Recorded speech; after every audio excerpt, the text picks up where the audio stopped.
दुपारच्या बातम्यांमध्ये सगळ्यांचं स्वागत. नमस्कार, मी आमिर गद्रे. मोठी बातमी नाशिकमधून येते. नाशिकच्या सातपूर परिसरातील ध्रुवनगर या ठिकाणी बिबट्या दिसल्याची माहिती आहे आणि नागरिकांना बिबट्या दिसल्यानंतर सर्च मोहीम सुरू करण्यात आली आहे. वनविभागाचे अधिकारी आणि कर्मचारी हे सध्या घटनास्थळी दाखल झालेत.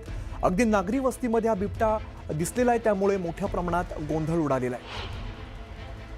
बिबट्याची दहशत अजून सुद्धा बघायला मिळते. काही दृश्य आपण सध्या बघतोय. नागरिकांची प्रचंड प्रमाणात गर्दी या बिबट्याला बघण्यासाठी झालेली आहे. मात्र आत्ताच्या क्षणाची एक मोठी बातमी अशी येते की या बिबट्याला पकडण्यात यश आलेलं आहे. ध्रुवनगरमध्ये हा बिबट्या दिसलेला होता. लगेचच शोध मोहीम सुरू करण्यात आली आणि या शोध मोहिमेमध्ये या बिबट्याला पकडण्यात, त्याला जेरबंद करण्यात यश आलेलं आहे. वनविभागाचे अधिकारी मोठ्या प्रमाणात या ठिकाणी उपस्थित आहेत.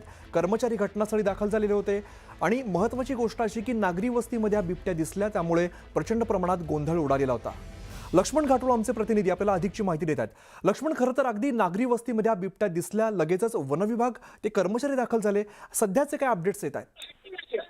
हा बिबट्या आता जेरबंद करण्यात आलेला आहे. त्याला बेशुद्ध करण्यामध्ये वनविभागाच्या अधिकाऱ्यांना आणि कर्मचाऱ्यांना यश आलेलं आहे आणि त्यानंतर वनविभागाचे अधिकारी आणि कर्मचारी त्यांनी यशस्वीरित्या त्याला रेस्क्यू केलेला आहे आणि त्याला रेस्क्यू करून हे अधिकारी जे आहेत ते त्याला घेऊन जाताना आपल्याला पाहायला मिळतं. सर, किती तास हे रेस्क्यू ऑपरेशन चाललं आणि कशा पद्धतीने त्याला रेस्क्यू करण्यात आलं? दिसतो काही? हा लक्ष्मण, हा परिसर नेमका कसा आहे ते एकदा प्रेक्षकांना सांगा आणि काय आव्हानं होती या बिबट्याला पकडण्यामध्ये? प्रचंड गर्दी या परिसरामध्ये झालेली होती. संपूर्ण रहिवासी एरिया आहे आणि त्या ठिकाणून बिबट्याला रेस्क्यू करणं हे आव्हानात्मक होतं. मी पुन्हा फॉरेस्टच्या अधिकाऱ्यांशी बोलीन. किती तास ही रेस्क्यू टीम चालली, कशा पद्धतीने चाललं हे? काय झालं तेव्हापासून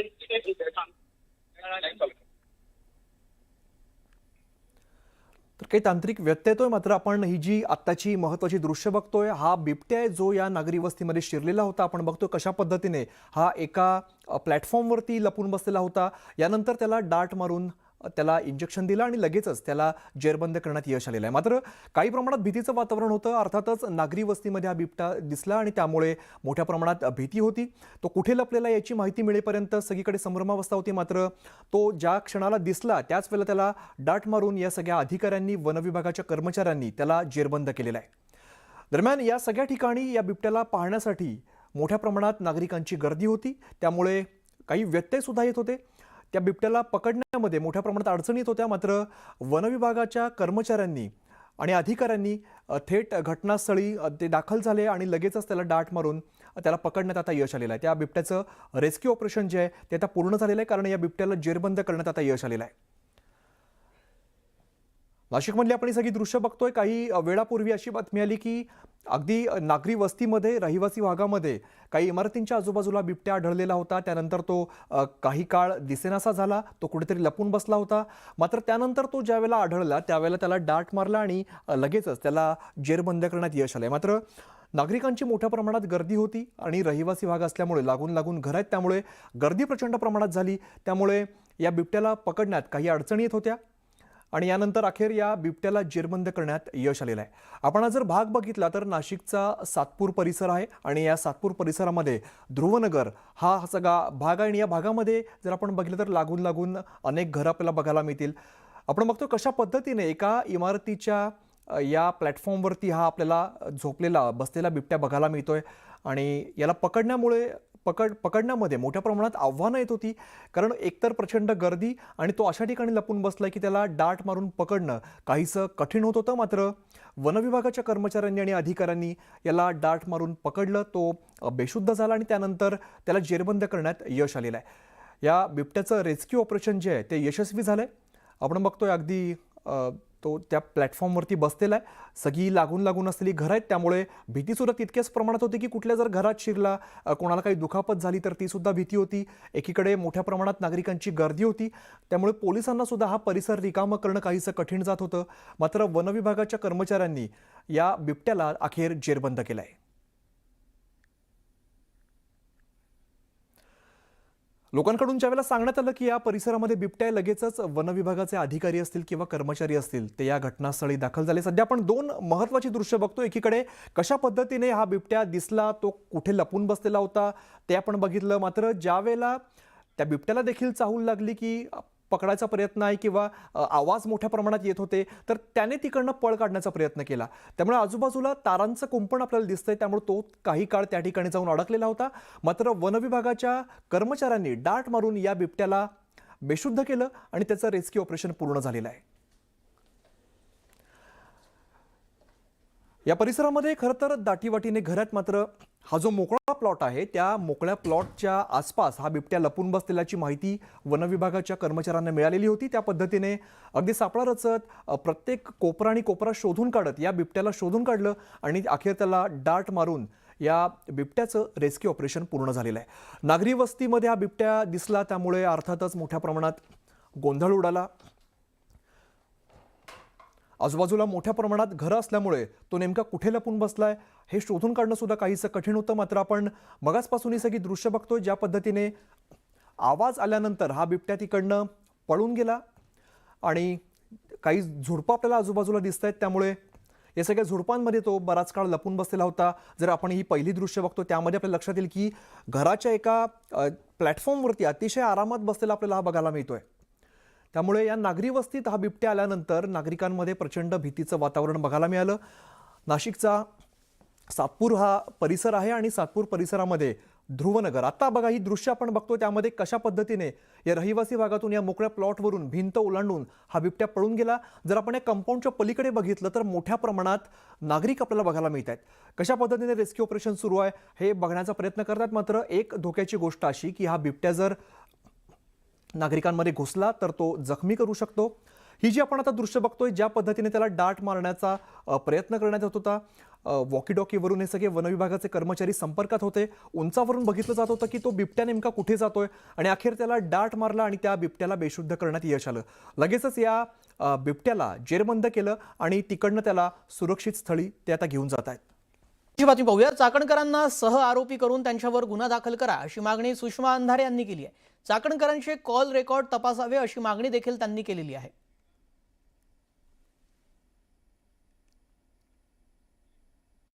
आपल्यासोबत स्वतः सुषमा अंधारे आहेत. ताई, 2 पदांचा राजीनामा रुपाली चाकणकरांनी दिलाय. भोंदूबाबा प्रकरणी तुम्ही म्हणाला होतात की या सगळ्यांचा दोष जो आहे तो रुपाली चाकणकरांचा आहे. त्यांनी अनेक वेळा भोंदूबाबाला मदत केली असा आरोप केला होता. आता दोन्ही पदाचा राजीनामा आलाय, पुढची काय मागणी आहे तुमची? मी चाकणकरांचा राजीनामाची अपेक्षा माझी नाहीये. चाकणकरांचा राजीनामा हा त्यांच्या पक्षांतर्गतचा विषय आहे. पक्षांतर्गत उद्रेक प्रचंड होता, दबाव होता बाहेरच्या लोकांचा, समाज माध्यमांवरची चर्चा प्रचंड विकोपाला गेलेली होती. त्यामुळे तो राजीनामा होणं अपेक्षित होतं. उद्याला जर खरंच धागेदोरे सगळे पुढे आले आणि समजा पदावर असताना अटक झाली तर पक्षाची प्रतिमा नामुष्कीची वेळ आली असती. अशा सगळ्या गोष्टींच्यामुळे त्यांना हे सगळं करणं गरजेचं होतं. आता या सगळ्यांचा विचार करता आता आमची अपेक्षा काय आहे की चाकणकरांना सह आरोपी करा आणि त्यांच्यावर गुन्हा दाखल करा. कारण प्रत्येक आम्ही जेव्हा फ्रेम बघतो त्यात चाकणकर दिसतात. केसरकरांच्या सोबत चाकणकर आहेत, हेमंत गोडसेंच्या सोबत चाकणकर आहेत. अगदी काल फोटो आला हो त्या दीपक आबा साळुंकेंचा, तर त्या फोटोत सुद्धा चाकणकर आहेत. तर शंका काय येते की ही प्रत्येक माणसं ही चाकणकरांच्या माध्यमातून खरा त्यांना अप्रोच झाली का, म्हणजे सगळी आमदार मंत्री चाकणकरांनी भोंदूबाबाकडे घेऊन गेली का, अशी शंका वाटते आम्हाला. की चाकणकर हे मीडिएटर आहेत का, प्राईम फेजला चाकणकरांचा त्यात सक्रिय सहभाग आहे का, पोलिसांनी तो तपासून बघितला पाहिजे. म्हणून माझी वारंवार मागणी आहे की चाकणकरांचे कॉल रेकॉर्ड तपासून बघा आणि चाकणकरांना त्याच्यामध्ये चेक केलं पाहिजे, तपासताना पाहिजे. म्हणजे दोन्ही पदाचा राजीनामा दिल्यावर देखील सुषमा अंधारे समाधानी नाहीत का? कारण या प्रकरणी सहआरोपी करून अटक करा अशी मागणी आजही तुम्ही करताय. मला वाटतं हा प्रश्न खरंच गरजेचा होता आणि चांगला आहे. त्याचं कारण असं आहे की मला सांगा त्यांच्या राजीनाम्याने मला काय फायदा होणार आहे? त्यांनी माझं असं काय वैयक्तिक पुराणी दुश्मनी असं म्हटलं जातं ना. कसली पुराणी चाकणकर आणि दुश्मनी? अंधारे. नाही, असलं काही नाही. त्यांनी माझं काही नुकसान केलेलं नाही वैयक्तिकरित्या. त्यांनी महाराष्ट्राचं नक्की नुकसान केलंय. त्यांनी त्या आयोगावर राहून अनेक पीडित लोकांना न्याय देण्याच्या ऐवजी जे शोषण करता आहेत त्यांना बळ देण्याचं काम नक्की केलेलं आहे. परंतु असं काही आहे का बरं की चाकणकरांचं पद गेलं म्हणजे काय आम्ही त्या पदावर बसणार आहोत काय? अहो, ते सत्ताधाऱ्यांचं पद आहे. आम्ही विरोधी बाकावरची माणसं आहोत. उद्या त्या पदावर दुसराच त्यांच्याच पक्षातला कोणीतरी माणूस बसणार आहे. आम्हाला फक्त हे लक्षात आणून द्यायचंय की हे पद सेवेचं आहे, हे पद लाभाचं नाहीये. ते सेवेचं पद सेवेचं राहिलं पाहिजे, एवढीच काय ती अपेक्षा आहे. ही सगळी चौकशी पुढे कशी जाते, रुपाली चाकणकरांची चौकशी या सगळ्या प्रकरणी होते का, हे पाहणं महत्वाचं ठरणार आहे. कॅमेरा पर्सन सचिन हंचाटेसह अभिजित पोते, न्यूज 18 मराठी, पुणे. दरम्यान राजीनामा देऊन गोष्टी सुटणार नाहीत. या सगळ्या प्रकरणामध्ये रुपाली चाकणकरांना सह आरोपी करून अटक करा, अशी मागणी रुपाली ठोंबरेंनी देखील केली आहे.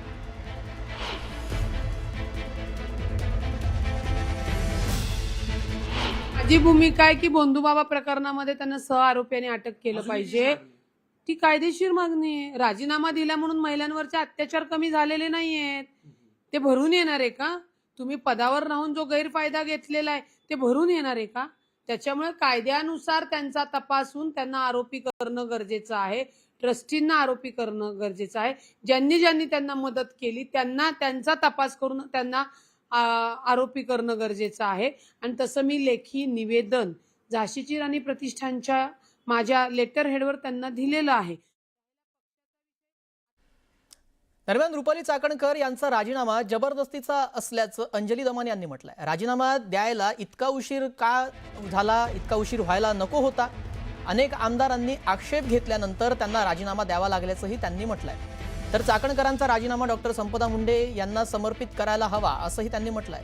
तर खरातांच्या मदतीनं चाकणकर राजकारणामध्ये पुढे गेल्याचा आरोपही त्यांनी यावेळी केला.